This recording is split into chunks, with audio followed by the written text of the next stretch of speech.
Thank you, Mr. Speaker, my honorable colleagues in Congress. Thank you for this opportunity to defend myself and clarify some facts. To the members of the press who took offense in my social media post, I sincerely apologize. Sensitive information has been removed. I understand that the media endeavored to get my side of the story. I acknowledge your efforts. I'm sorry, and I could have handled it better. Ladies and gentlemen, when President Bongbong Marcos called the attention of public servants and contractors involved in faulty flood control projects, I considered the following as his objectives. Number one, to finally put an end to the debilitating floods that we continue to experience nationwide. And two, to restore integrity and accountability in public service. I could not agree more with the President that we as a nation have suffered enough due to the rampant floods and that the time to fix this is long overdue. Sadly, my friends, the floods we experienced in the past 2 weeks are expected to remain or recur according to Pag-asa's latest forecast. Now, while fixing our flooding issue needs to be top priority for government today, Mayor Bernie Tacoy of Mataguog, Leyte exploits this viral topic by sensationalizing false information to the media. Now let me clarify the facts. In an interview with RMN Tacloban, Mayor Tacoy complained that the Mataguog flood control project was destroyed due to substandard materials, much as he admitted that the project was still ongoing and unfinished. This fact somehow got lost in translation as articles and posts were written on the same subject. To set the facts straight, we asked the DPWH, 4th District of Leyte, and they clarified that the reason why the flood control wall was damaged is because the project is still ongoing. Hindi pa po tapos. Nagsimula ang proyekto in February of this year at matatapos pa lang sa Nobyembre. Kakatapos pa lang po ng kalagitnaan ng paggawa ng flood control na yan. And I will explain later why this is very critical. But second, Mayor Tacoy complained that the LGU was not consulted. This is very misleading because with DPWH projects, ladies and gentlemen, the agency is required to coordinate and inform the LGU. Kaya nga po makikita nyo sa picture na yan, no? Sinasabi niya hindi rin nakipag-coordinate ang DPWH. Pero in January 16, ayan, may coordination meeting sila. Andiyan pa yung grid coordinates para malaman niyo exactly kung yan nga ba yung opisina nitong Mayor Tacoy na ito. He complained in an exchange with local press that the DPWH did not get a building permit.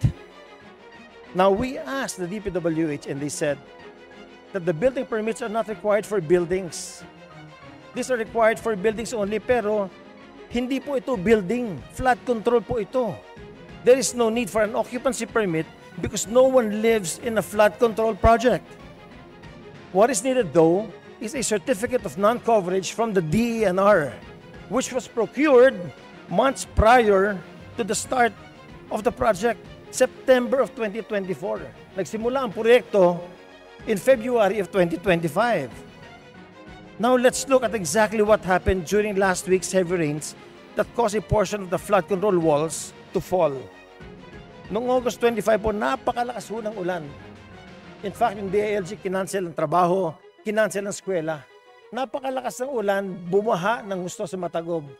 Dahil ang Mataguog, napapaligiran po yan ng dam at yan po ang naging catch basin ng distrito namin. And again, yun ang nag-cause na nasira ang flood control kasi nga, hindi pa tapos, hindi pa completed ang project. Now we asked, what was that portion that was not yet finished? When we searched for answers, we found that a certain element, ang tawag po na doon ay lock. Lock was the portion missing.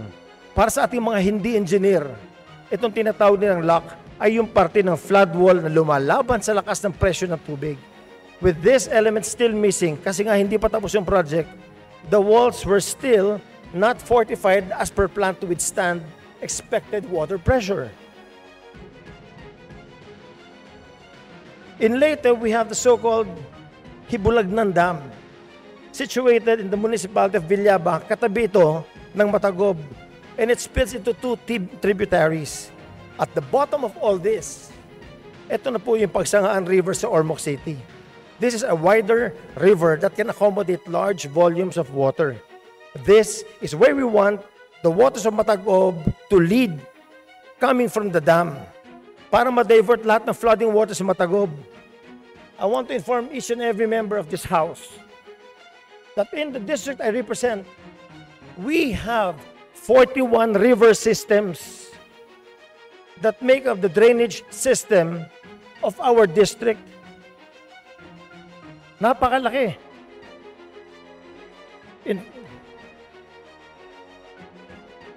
Now, a visit of the actual project is in question. We'll note the beginning and end of this 322-meter stretch of flood control wall. The subject portion is 25 meters that was damaged during the heavy rains. Tandaan po natin, hindi pa tapos ang proyekto nito at nakaschedule pa lang ito matapos by November 27. So let us all acquaint ourselves with this procedural document. Ang tawag po nila dito sa engineers at saka sa mga arkitekto ang punch list. Tinatanong natin, paano natin malaman na tapos na talaga ang proyekto? There is a checklist specific to a project that DPWH inspectors go through to make sure that projects are done per design. Each project should meet the requirements before being handed over to the LGU. And this process was faithfully done for all flood control projects in the 4th District of Leyte since 2022. I factually say none of the completed projects in my district have been damaged except for this one na ongoing at hindi pa tapos. And I invite anyone with any doubt about any anomalies in flood control projects in the district I represent to scrutinize the documents and actual projects. Moreover, the COA had already inspected this very project.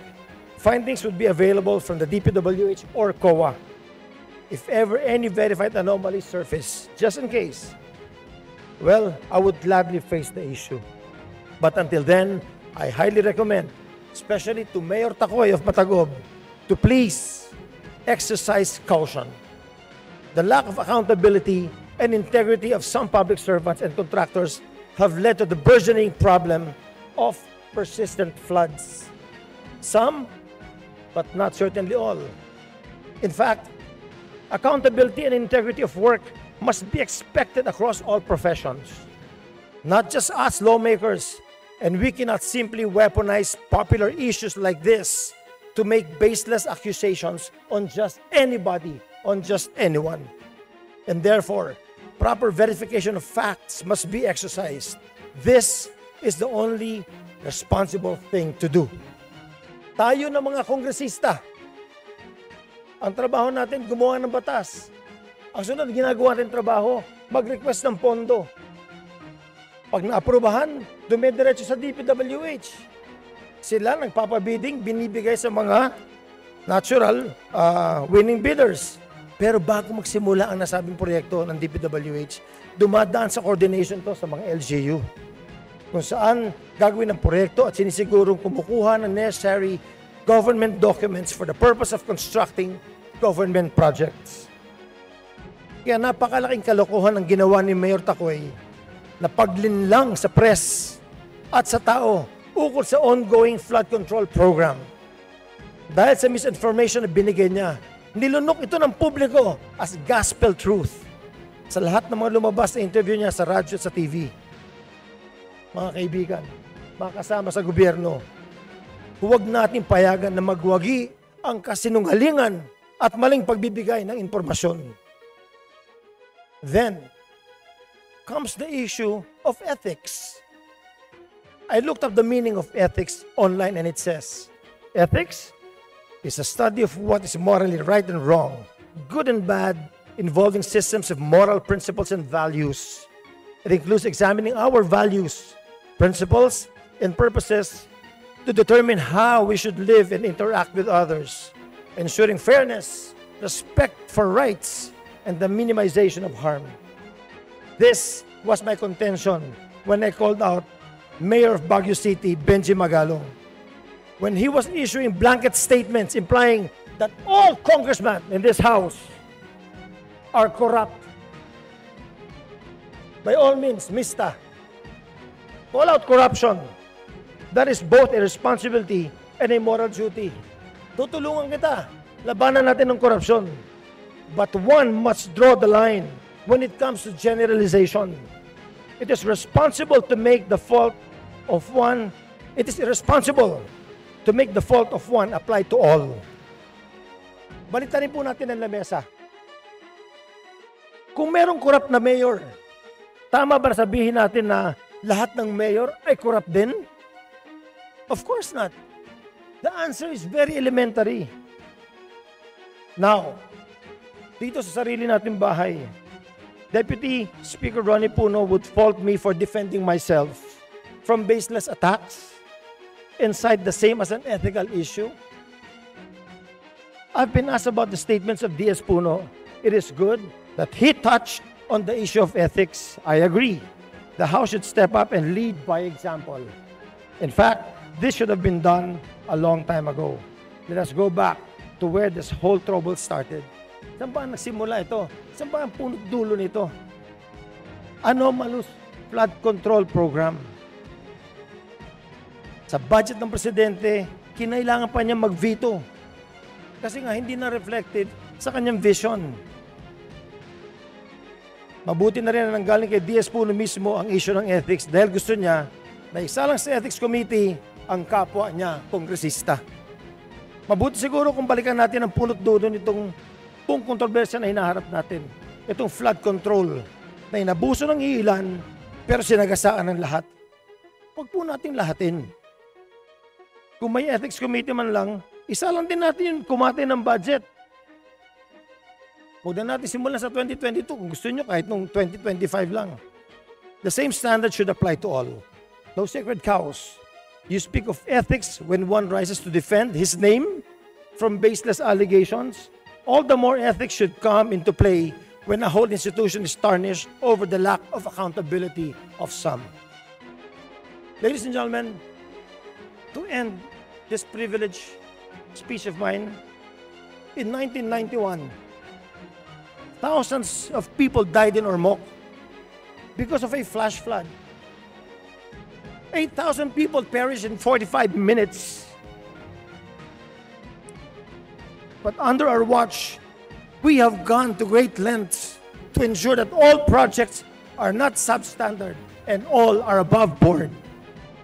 Prior to 2010, bago kami umupo sa Congress, marami kami naabutan na tulay na walang sapa, na walang tubig sa ilalim, pero nilagyan na lang ng tulay.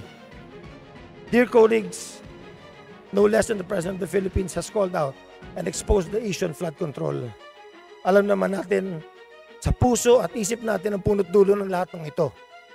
Nasa konsensya na ng bawat isa sa atin kung tayo ay naging bahagi ng lahat ng usaping ito. Daghang kayong salamat, Mr. Speaker. Magandang hapon po sa lahat.